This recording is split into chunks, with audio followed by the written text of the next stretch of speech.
అందరికీ నమస్కారం అండి. ఈసారి వీడియోలో అక్కినేని నాగేశ్వరరావు గారు నటించిన 'కన్న కొడుకు' అనే చిత్ర విశేషాలు మాట్లాడుకుందామండి. ఈ చిత్రం మే 11, 1973లో విడుదలైంది. అంటే ఈ చిత్రం విడుదలై నేటికి 53 సంవత్సరాలు పూర్తయిందనమాట. 'కన్న కొడుకు' సినిమాలో కథానాయిక లక్ష్మి గారు, నిర్మాణ సంస్థ విశ్వభారతి ప్రొడక్షన్స్, నిర్మాతలు రాధాకృష్ణమూర్తి, రామచంద్రరావు, దర్శకుడు వి. మధుసూదన్ రావు గారు, సంగీత దర్శకత్వం తాతినేని చలపతిరావు గారు, ఛాయాగ్రహణం పిఎస్ సెల్వరాజు గారు. వీరు ముఖ్య టెక్నీషియన్స్గా చెప్పుకోవచ్చు. ఈ చిత్రానికి రచయిత కూడా వి. మధుసూదన్ రావు గారి, అంటే కథ కూడా ఆయనదిలా ఉంది ఈ చిత్రానికండి.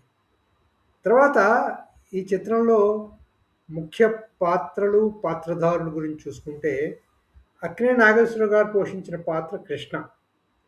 అలాగే కృష్ణ తమ్ముడుగా గోపిగా కృష్ణంరాజు, విజయ పాత్ర లక్ష్మి అంటే హీరోయిన్, కృష్ణ తండ్రి రాజారావుగా గుమ్మడి గారు, కృష్ణ తల్లి జానకిగా అంజలీదేవి గారు, విజయ తండ్రి బుచ్చిరాజుగా ధూళిపాళ గారు, కృష్ణ మేనత్త పాపమ్మగా సూర్యకాంతం గారు ఈ చిత్రంలో కనిపిస్తారండి. స్థూలంగా వీరు పాత్రలు, పాత్రధారులు, అంటే ముఖ్య పాత్రలు, పాత్రధారులు అనుకోవచ్చు. ఆ తర్వాత సినిమా కథలోకి వెళ్తే స్థూలంగా చూసుకుంటే కథ ఏంటంటే, కృష్ణ తండ్రి రాజారావు ఆయన ఒక ఇంపోర్ట్ ఎక్స్పోర్ట్ బిజినెస్ మ్యాగ్నెట్ అనమాట. అతనికి పార్ట్నరు ధూళిపాలు ఉంటారనమాట. రాజారావు అంటే బుచ్చిరాజు ఆయనకి పార్ట్నర్గా ఉంటాడు. మన రాజారావు గారికి మూఢనమ్మకాలు ఎక్కువ. జ్యోతిష్యం, తర్వాత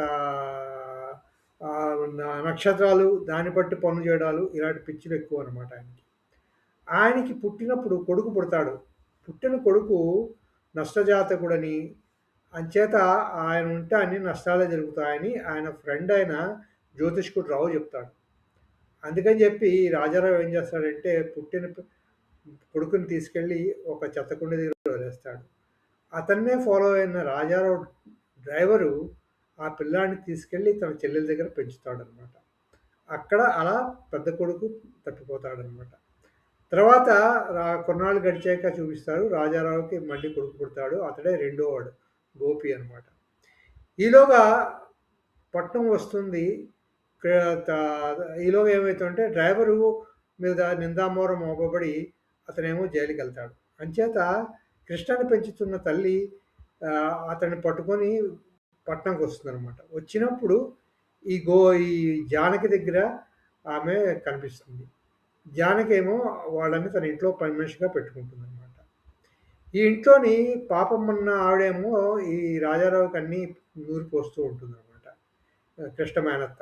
అది అక్కడి నుంచి కృష్ణ తన సొంత ఇంట్లోనే సొంత తల్లిదండ్రుల దగ్గరే పనివాడిగా పనిచేస్తూ ఉంటాడు. ఈ విషయం తల్లికి మటుకు తెలుసు, కానీ ఎవరికీ చెప్పనని మాటిస్తుంది పెంపుడు తల్లికి. అలా ఈ కృష్ణ ఎలాగా తర్వాత రాజారావు బుచ్చిరాజు వల్లో పడి, గోపి కూడా బుచ్చిరాజు వల్లో పడి ఆస్తంతా పోయే టైంలో కృష్ణ వీళ్ళందరినీ ఎలా రక్షించాడు, చివరగా రాజారావు కృష్ణని కొడుకుగా ఎలా స్వీకరించాడు అన్నది మిగిలిన కథ అండి. చాలా చిన్న సూత్రమైన కథ అనుకున్నారు. అంటే ఏంటంటే జాతకాలు, తర్వాత మూఢనమ్మకాలు, ఈ రెండింటి మీద కథ అంతా నడుస్తుంది అనమాట. అదే అండి అక్కినేని నాగేశ్వరరావు గారు నటించిన కన్న కొడుకు కథ. ఇందులో అంజలీదేవి గారు అక్కినేని నాగేశ్వరరావు గారికి తల్లిగా నటించారు. అది కూడా ఒక విశేషం అని చెప్పుకోవాలి.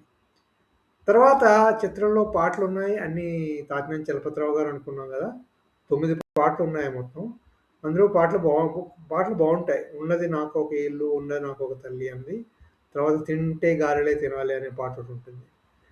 ఈ పాటలన్నీ కూడా 9 పాటలు ఉన్నాయి. అన్నీ సూపర్ హిట్ సాంగ్స్ అని చెప్పుకోలేము, కానీ ఒకసారి వినొచ్చు. ఆహ్లాదంగా ఉంటాయి పాటలన్నీ కూడా. అదే అండి పాటల గురించి చెప్పుకుంటే కన్న కొడుకు గురించి. అవ్వండి విశ్వభారతి ప్రొడక్షన్స్ బ్యానర్లో అక్కినేని నాగేశ్వరరావు గారు నటించిన కన్న కొడుకు చిత్ర విశేషాలు.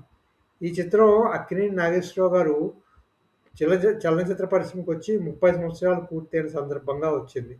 అంచేత ఈ చిత్రాన్ని అక్కినేని నాగేశ్వరరావు గారికి 30 సంవత్సరాల చలనచిత్ర చరిత్ర సందర్భంగా అంకితం ఇచ్చారు కూడా.